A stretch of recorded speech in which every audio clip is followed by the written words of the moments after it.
1857.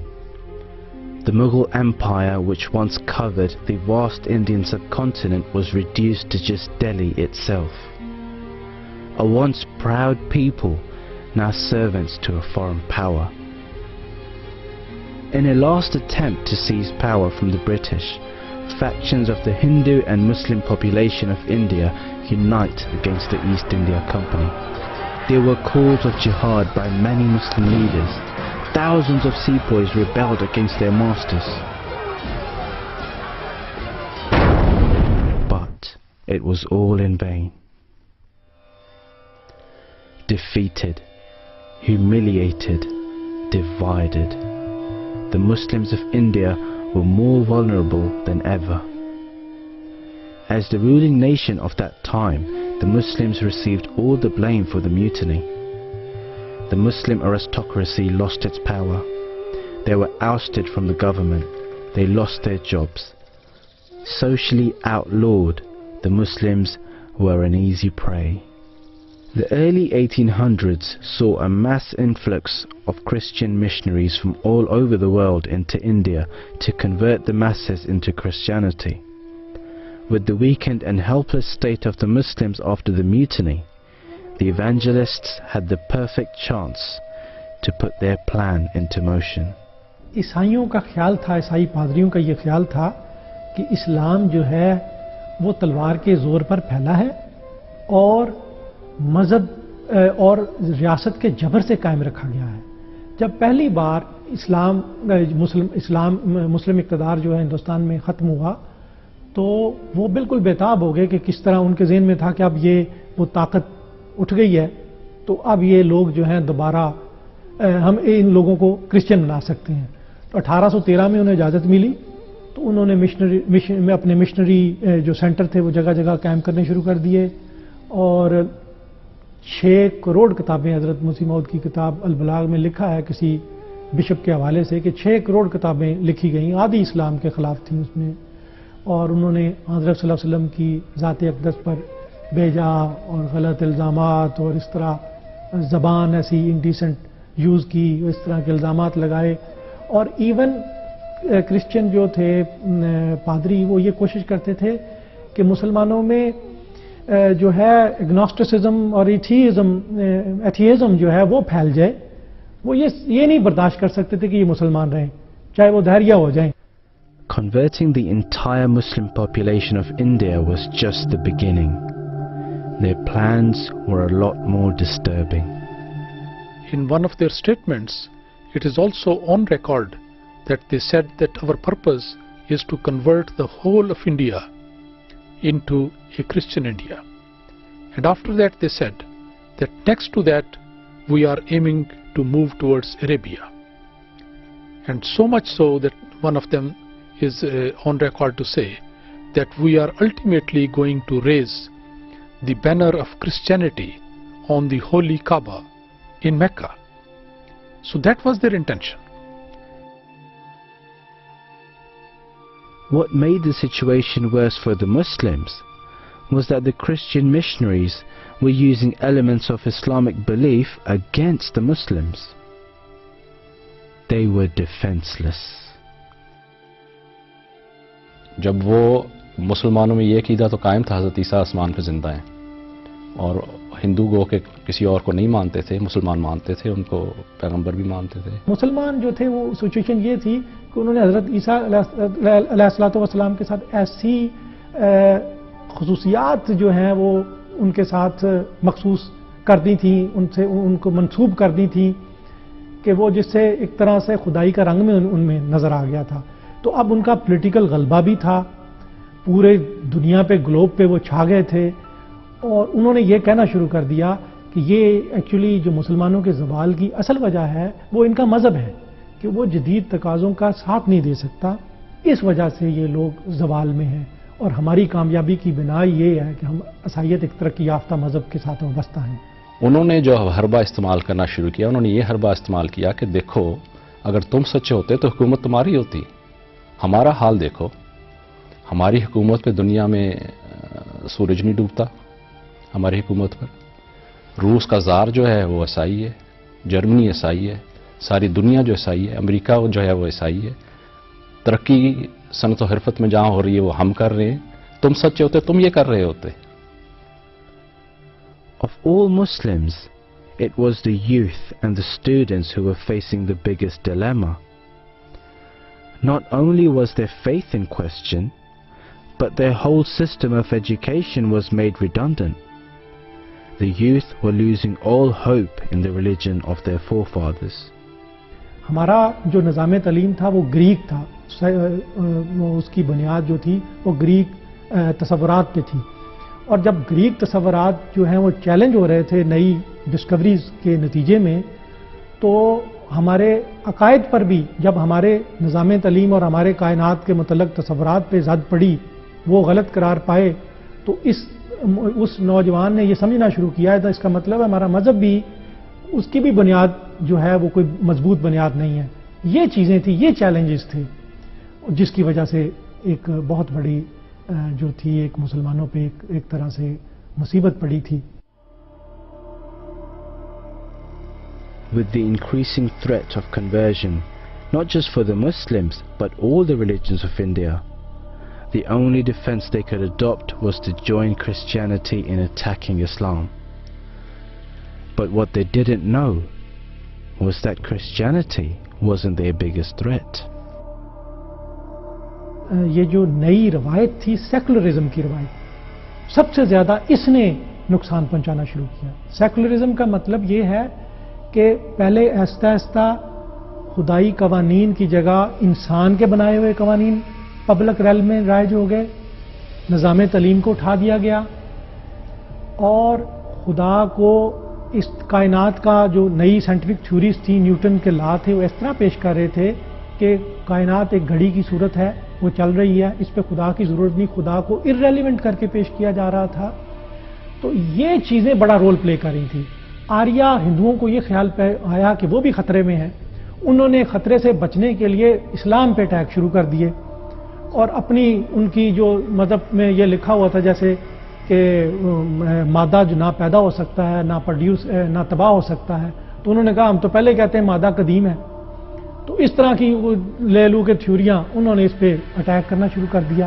Where Muslims were defenseless against every Christian argument, the combined efforts of various religions against Islam dealt a severe blow. کئی طرف سے attack تھا، اور یعنی کئی ڈائمینشن سے، اور پولیٹیکل اختیار چلا گیا، اور دوسرا یہ ہے کہ جابز ختم ہو گئیں، پریولیجز ختم ہو گئیں، مذہب انڈر اٹیک آ گیا ہے، اور نہ صرف عیسائیوں کی طرف سے، آریوں کی طرف سے، برہموں کی طرف سے، دہریوں کی طرف سے، ہر طرف سے یلغار تھی. With their faith in question, their education outdated, and facing attacks from all quarters, the Muslims were defenseless and began to convert to Christianity in their thousands. In the early 1800s, the total population of Christians was around 91,000. By the end of 1880, this had increased to over 450,000. Those Muslims who had not converted became divided.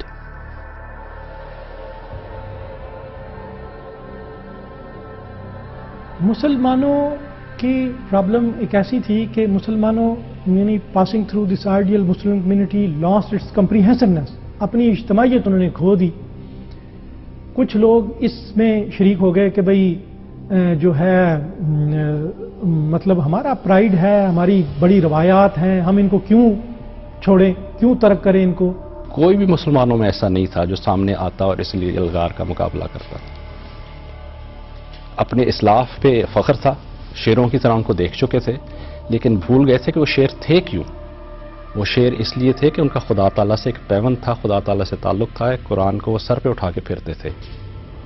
اور جب یہ سب کچھ ہو تو پھر وہ شیر بھی بن جاتے تھے. اب تو ان کی حالت یہ ہو گئی تھی کہ گائے و بیل بن چکے تھے کہ جس کے پاس نت ہے ان کی ناک میں ڈال کے جس طرف مرضی لے جائے، کولوں کی بیل کی طرح ان کو جہاں مرضی کر دے، چاہے تو ذبح کر دے. Divided, defeated, Muslims entered a state of hopelessness and despair. The age was crying for a savior. but none would come to Islam's aid. کوئی وقت کی آواز یہ تھی کہ کوئی اس کنفیوژن کو دور کرے, کوئی واضح گائیڈ لائن دے, کوئی واضح وے آؤٹ بتائے. کنفیوژن ہر طرف تھا اور ہر طرف ہندوستان کے مسلمان کنیکٹڈ تھے پوری دنیا سے. ہر وقت یہی خبریں آتی تھی, فلاں ملک گیا, فلاں ملک گیا, فلاں ملک گیا. یہ باہر سے یہ خبریں, اندر سے یہ حالت, تو اس چیزوں نے مل کے ان پر ایک ڈپریسو موڈ طاری کیا تھا اور ایک گلوم اور ایک ڈپریشن وہ طاری تھا مسلمانوں پہ. As a result of political defeat and social decline, Muslims were shaken, and they lost their confidence and adopted an apologetic stance regarding the precepts of their religion. The Muslims of India lay in wait for their end, until an unknown voice sparked a glimmer of hope. The voice of Hazrat Mirza Ghulam Ahmad Qadiani alayhi salam.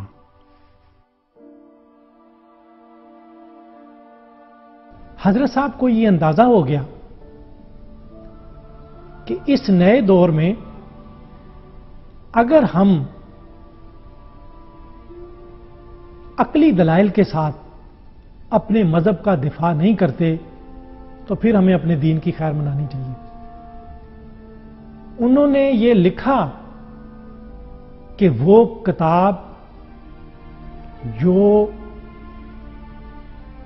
خلاف عقل ہے اور دعویٰ کرتی ہے کہ میری جو بنیاد ہے وہ وحی پر ہے, جس کا سورس ریولیوشن ہے, وحی ہے, لیکن وہ خلاف عقل تعلیمات پیش کرتی ہے تو وہ قابل قبول نہیں ہے. یہ انہوں نے اصول پیش کیا اور انہوں نے کہا کہ میں ثابت کروں گا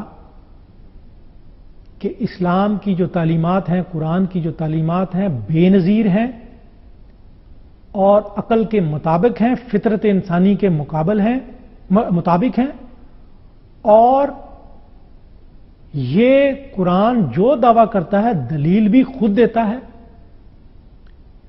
اور کوئی اس کے مقابلے پہ دنیا کا ریلیجن آ جائے اس کا مقابلہ نہیں کر سکتا.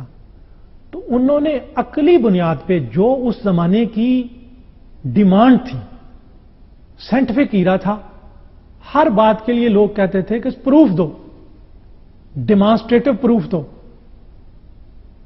اور یہ بات کیونکہ سائنس جو ہے وہ حواس کی دنیا پہ یقین رکھتی ہے, تجربے پہ یقین رکھتی ہے, تجربے سے ماورا جو چیزیں وہ نہیں مانتی. آئی تھنک آئی ایم, میں سوچتا ہوں میں ہوں, میں یہ بات تجربہ کرتا ہوں, تو کہتے تھے سچائی ہے تو ثبوت دو. تو انہوں نے تسلیم کر لیا ٹھیک ہے. اس بنیاد پہ کوئی اور ان کے ساتھ آرگومنٹ کرنے کا قابل نہیں تھا. علماء اس بنیاد پہ آرگومنٹ نہیں کر سکتے.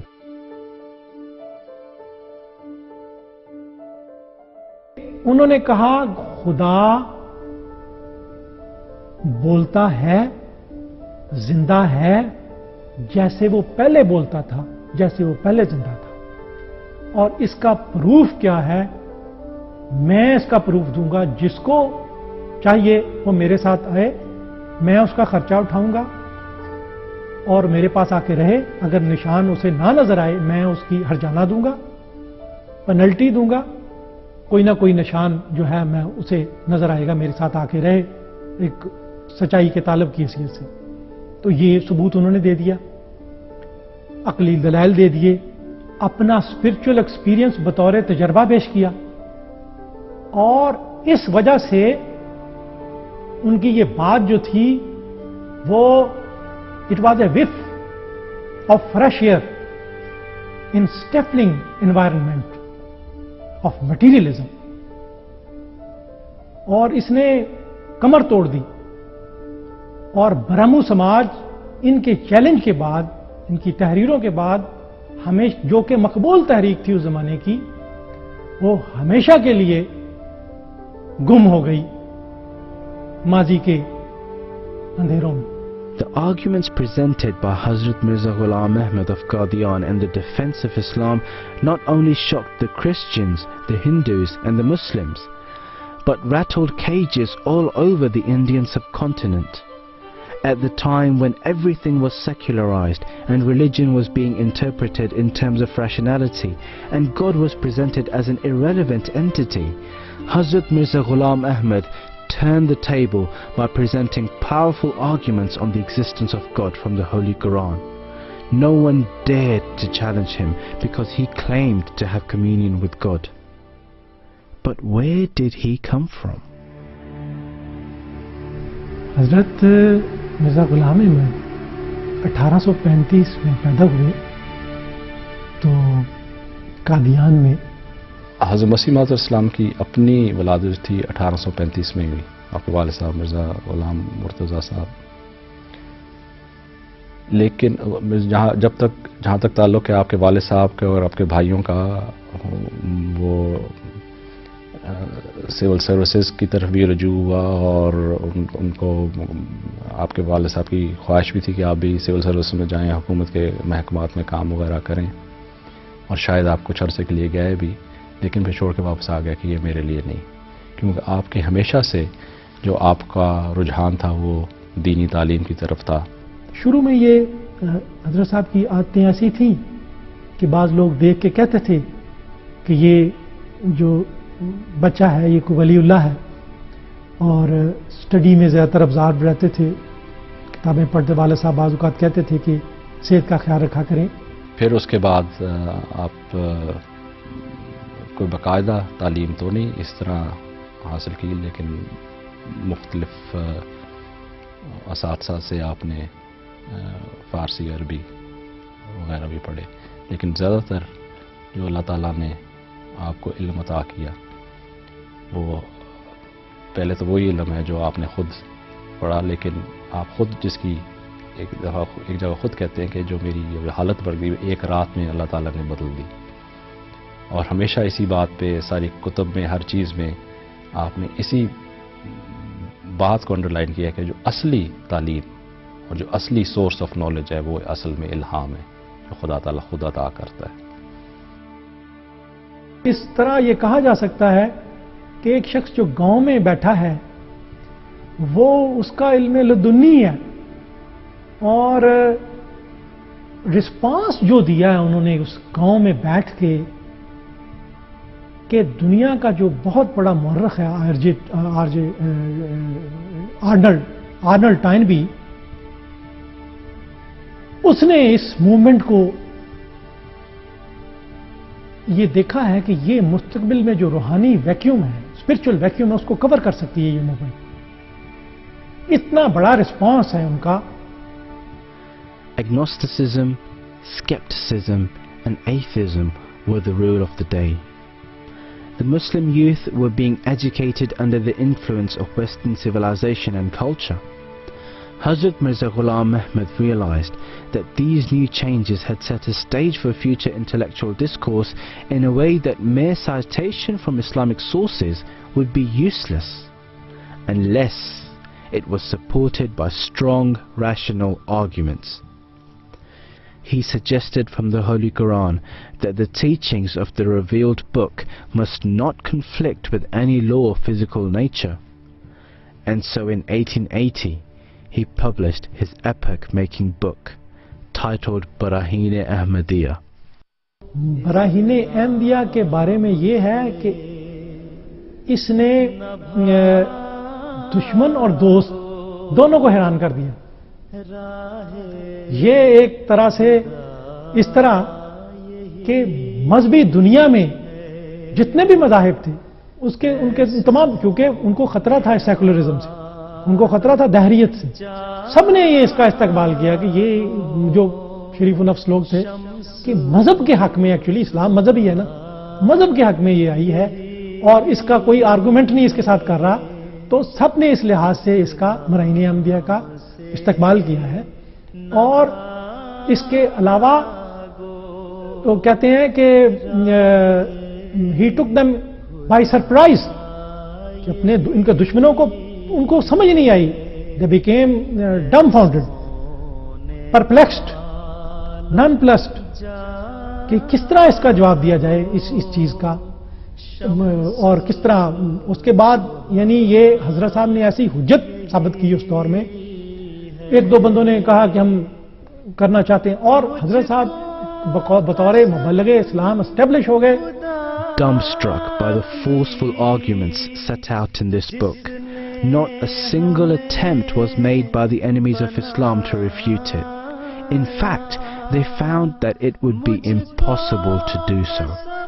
ان کو یہ پورا یقین تھا کہ جس طرح اسلام پہلے دور میں غالب ہوا تھا اس وقت اسے تلوار سے روکنے کی کوشش کی گئی تھی، اب اسے عقل سے روکنے کی کوشش کی گئی ہے. پہلے خدا نے اسے کامیابی دی تھی، تلوار کے مقابلے میں تلوار عطا کی تھی. اب خدا نے اب اسے عقل کے مقابلے سے روکنے کی کوشش کی جا رہی ہے، تو وہ تلوار ذوالفقار حیدری جو ہے وہ اب قلم کا روپ دھار گئی ہے. اب قلم کے ذریعے شکست ہوگی ان کو، اور انہوں نے اپنے دور میں یہ بات ثابت کر دی. لاغلے بننا آنا اور حسن دین خدا یہی ہے. یاد رکھنا چاہیے کہ حضرت مسیح موعود علیہ السلام نے جو 300 دلائل اس میں پیش کیے ہیں وہ ایسے دلیل نہیں کہ میں سمجھتا ہوں کہ یہ بات یوں ہونی چاہیے یوں ہونی چاہیے. پہلی دفعہ تو نہیں کہنا چاہیے، لیکن بڑی دیر بعد اسلام میں یہ ہوا کہ کسی نے قرآن شریف سے نکال کر اور احادیث سے نکال کر دلائل پیش کیے جن کی سند جو تھی وہ قرآن تھا اور جن کی سند جو تھی وہ حدیث تھی. اور اب مسلمانوں کے لیے تو یہ کبھی ایمان کا موجب ہوا کہ پہلے کسی نے اس طرح کی بات نہیں کی تھی، جو پہلے مدافعت پہ تھے اور ڈیفینسو تھے اور یہ سوچتے کہ ہم کدھر چھپتے پھریں ان لوگوں سے، وہ اب فخر کرنے لگے اس بات پہ کہ ہم مسلمان ہیں اور یہ ہماری کتاب ہے قرآن اور یہ ہمارا رسول نبی صلی اللہ علیہ وسلم ہے. لیکن پھر پہلی بات تو اس براہین نے یہ کی. دوسری بات یہ کہ جو عیسائی ہیں یا برہمو سماج کے لوگ ہیں یہ تو نہیں مانتے، لیکن ان کے لیے بھی یہی حجت تھی کہ دیکھو یہ براہین جو میں دے رہا ہوں یہ ہم مانتے ان کتابوں ان سے میں دے رہا ہوں. اب جہاں تک تعلق ہے تم لوگوں کی دلیلوں کا، تم اپنی اپنی کتابوں سے دو، اور جب تم اپنی اپنی کتابوں سے دیتے ہو تو یہ بات کرتے ہو، اور پھر ان کی کتابوں کو آریوں کی شرطیوں کو اور بائبل کی مختلف ورسز وغیرہ کو کوٹ کر کے ان کی دلیلوں کو توڑا. تو اس کتاب میں جہاں پہ یہ نقطہ ہے کہ دلیلیں سپلائی کی گئیں جو اپنی مذہب کی ہیں اور اپنی کتب پہ مبنی ہے، وہاں پہ دوسروں کی مذاہب اور دوسروں کی کتابوں کی دلیلوں کو رد کیا گیا انہی کی کتابوں اور ان کی دلیلوں سے، اور فوقیت ظاہر کی گئی کہ ہمارا قرآن ہمارا نبی جو ہے وہ اتم ہے. Hazrat Mirza Ghulam Ahmad was hailed as a champion of Islam. Having written his book Barahin-e Ahmadiyya, he not only established the supremacy of Islam over all other religions, but he also broke the back of anti-religious forces. One of the greatest Muslim leaders of the time, Maulvi Muhammad Hussain of Badala, who is the leader of the Ahl Hadith movement, wrote a most favorable review on this book immediately after its publication. He says, "In our opinion, from the point of view of the modern age, this book stands unique in the history of Islam. No book has ever been published like it in the past, and we cannot say anything about the future which is known only to God." براہین Ahmadiyya نے کیا یہ کہ اسلام کی یہ حالت تھی کہ قرآن جو ان کا مشعل راہ اور ان کا خدا ہونا چاہیے تھا اس کو غلافوں میں لپیٹ کر تاکچوں میں رکھ دیا تھا جس پہ دھول جم رہی تھی. اسی طرح جس طرح ایک ہیرا کیچڑ میں لپیٹ کے اور اس کے زمین کی تہوں میں دبا دیا جائے، نہ اس سے کوئی روشنی نکلے، نہ اس کو کوئی سرا سکے، نہ کوئی اس کو پا سکے. اور نبی اکرم صلی اللہ علیہ وسلم کا مقام جو خاتم النبیین کا، جو سرور کائنات کا، جو شاہ کونین کا تھا، وہ مقام جو تھا وہ اس قدر ڈیفینسو پہ آ گیا کہ ہر ایرا غیرہ اٹھ کے جو چاہتا کہہ دیتا اور مسلمان چپ کر کے اپنی اپنی بلوں میں گھس جاتے. حضرت مسیح موعود علیہ السلام نے جب برہان احمدیہ نکلی تو اس نے قرآن شریف سے وہ پردے اور وہ غلاف اتارے اور دھول جھاڑی اور قرآن کو پھر کھول کے مسلمانوں کو دکھایا اور ان کو پڑھایا. یہ واقعی ایسی کتاب تھی جس نے ایک انقلاب برپا کر دیا ہے. اس کے بعد میں سمجھتا ہوں انکانشیسلی اس کتاب کا جو اثر ہے انڈائریکٹلی وہ تمام انٹیلیجنشیا پہ پڑا ہے. اس کتاب کے آنے کے بعد جو مسلم لیڈر سامنے آئے ہیں ان پر اس کتاب کا اثر ہے اور متاثر ہوئے ہیں. اس سے کتاب سے پہلے کے جو لیڈر ہیں اور اس کتاب کے بعد کے جو لیڈر ہیں آپ کو ان میں فرق نظر آئے گا. اور اس کتاب نے واقعی ممکن ہے اگر دانا خواستہ یہ نہ ہوتا تو عیسائیت کتنا یلغار کرتی اور عیسائیت کتنا وہ جو ہے وہ کنورٹ کرتی اور اس کی کتنی جو ہے وہ فتوحات ہوتی ہندوستان میں. اور میں سمجھتا ہوں اس نے وہ جو ہے دیوار اس کے آگے بنا دی ہے اور اس کو جو ہے وہ ڈیفنس پہ الٹا مجبور کر دیا اس کتاب نے. God had not desired that the Muslims be reformed through colleges or committees or associations. He had desired their spiritual and moral reform to be carried out by the Messiah of Hazrat Muhammad, peace be on him. Only a messianic figure could breathe spiritual life back into Muslims who had become hardened formalists in their practices and narrow-minded literalists in their interpretations.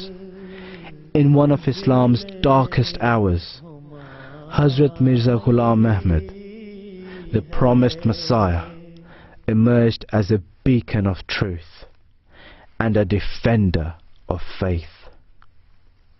اسلام سے نہ بھاگو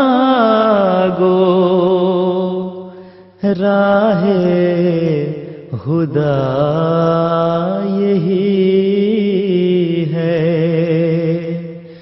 اے سونے والو جاگو شمس ضحیٰ یہی ہے. کیوں عجب کرتے ہو گر میں آ گیا ہو کر مسیح, کیوں عجب کرتے ہو گر میں آ گیا ہو کر مسیح. خود مسیحائی قدم بھرتی ہے یہ باد بہار, کیوں عجب کرتے ہو گر میں آ گیا ہو کر مسیح, کیوں عجب کرتے ہو گر میں آ گیا ہو کر مسیح.